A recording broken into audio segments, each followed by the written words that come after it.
Now, let's talk about the future. A few weeks ago, we were asking about the mobility in 2050. Then we said, let's go to AI and let's ask the question.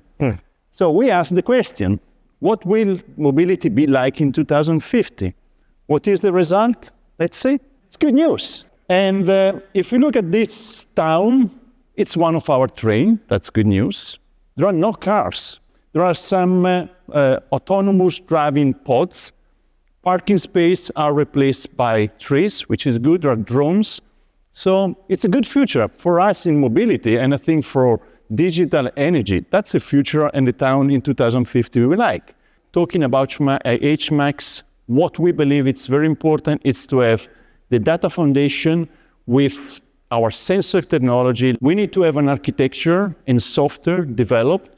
The good thing is that developed in-house, end-to-end, with global logic, digital service, with the right cybersecurity. We can offer also the cloud. We really offer a complete service to our customer. It's enhanced by AI evolution, needs to be scalable, needs to be a different level of perception, generative, agentic, and physical. The problem that Giuseppe and the Rail team have solved first and foremost is a business problem. But in this case, it was really turning the train into a thinking robot. It was driving value out of data, driving automation, predictive nature, and so on and so forth.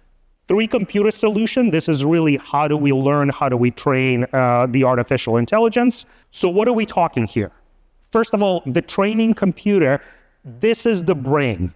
How do we take that data and how do we turn it into something meaningful? How do we crunch such a vast amount of information? And this is where the accelerated computing, the LLMs, all the power of that comes in. The second one is the simulation computer. And what the simulation computer attempts to solve is the challenge of never having enough data to train the computer. So the answer is to create synthetic data. And that synthetic data is then used to train the AI to deal with these exception scenarios.